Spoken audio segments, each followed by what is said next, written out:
नमस्कार दोस्तों। मैं आज आपको एक ऐसी सच्ची घटना बताने जा रहा हूँ जो मेरे अपने साथ घटित हुई है। ये है शिरडी के साईं बाबा मंदिर में बाबा का चमत्कार। ये बात है सन 2012 की। मेरी माँ, मैं और मेरी वाइफ, मेरे बच्चे सभी बाबा को बहुत ज़्यादा मानते थे। मेरी माँ ने मुझसे कई बार कहा था कि बेटा, अगर हो सके तो एक बार साईं बाबा के मुझे दर्शन करा दे शिरडी में। मैंने कहा ठीक है माँ, मैं आपको ज़रूर लेकर चलूँगा। कई सालों से माँ कहती आ रही थी। मैं भी कोशिश करता कि इस बार लेकर चलूँगा, इस बार लेकर चलूँगा, लेकिन किसी न किसी कारण से वो प्रोग्राम रह जाता था।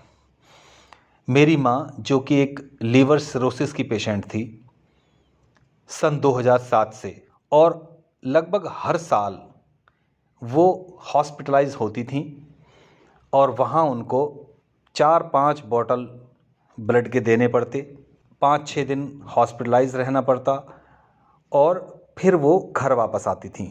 वो बहुत वीक हो गई थीं। उम्र भी थी उनकी 75 से 78 साल के करीब की। वो बहुत वीक हो गई थीं, ज़्यादा स्टैमिना भी नहीं बचा था। 2012 में एक दिन ऐसा ही प्रोग्राम बन गया। मैंने अपनी मम्मी से कहा, अपनी माँ से कहा, माँ चलो बाबा दर्शन के लिए चलते हैं। प्रोग्राम बन गया। मैं, मेरे दोनों बेटे, मेरी पत्नी और मेरी माँ, हम सभी ने रिज़र्वेशन करा लिया शिरडी का। शिरडी पहुँच गए।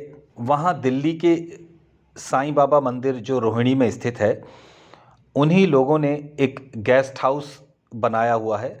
वहाँ हम लोग रुके और वहाँ नहा धोकर फ्रेश होकर बाबा के दर्शनों के लिए हम निकल गए।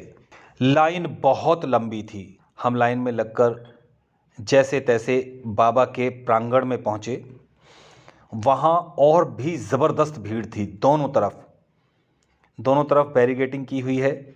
मंदिर के अंदर लेफ़्ट साइड में पुरुष पंक्ति होती है और सीधी तरफ राइट साइड में महिला पंक्ति होती है। दोनों में बहुत ज़्यादा भीड़ थी। बाबा के दर्शन भी दुर्लभ हो रहे थे। मेरे दोनों बच्चे, मेरे दोनों बेटे मेरे साथ और मेरी पत्नी के साथ मेरी माँ।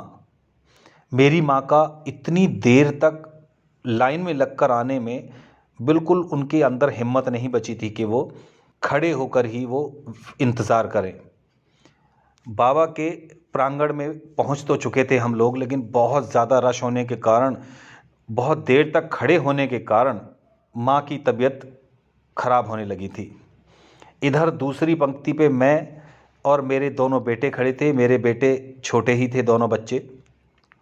मैं जैसे तैसे उनको बाबा के दर्शन कराने का प्रयत्न कर रहा था और उनको कभी कंधे पर उठाकर, कभी गोद में उठाकर बच्चों को, मैं दोनों को कोशिश करता कि बाबा के दर्शन करा लूँ। बाबा, मैं को बच्चों से कहता कि बाबा को देख लो और यहीं से सर झुका लो, क्योंकि वहाँ तो इतनी ज़्यादा भीड़ है कि मुझे नहीं लगता कि हम वहाँ माथा टेक पाएंगे। मेरी माँ, जो मेरे सामने वाली पंक्ति में थी, अचानक उनकी तबीयत ख़राब होने लगी। उनको चक्कर आने लगे और वो गिरने को हुई। मेरी पत्नी उनको संभाले हुए थी। तो अब जब पूरा 7 आदमी छोड़ देता है तो बड़ा अजीब सा हो जाता है। मेरी पत्नी उनको नहीं संभाल पा रही थी। वो बैठने लगी एकदम नीचे भीड़ के अंदर ही। अचानक क्या हुआ ये मुझे भी नहीं पता पड़ा।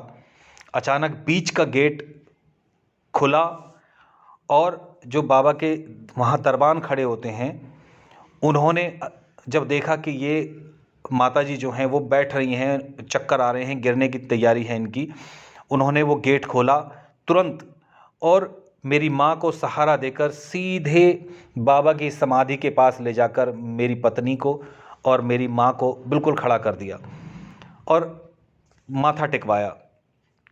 मेरी माँ और मेरी पत्नी सीधे बाबा के सामने थे। मैं ये सारा दूसरी पंक्ति में खड़ा होकर देख रहा था। हमारी पंक्ति में गेट नहीं था ताकि मैं अंदर जा सकूं। मैं दूर से ही देख रहा था। मुझे बड़ी चिंता हो रही थी कि मेरी माँ की तबीयत ख़राब हो गई है, कैसे होगा।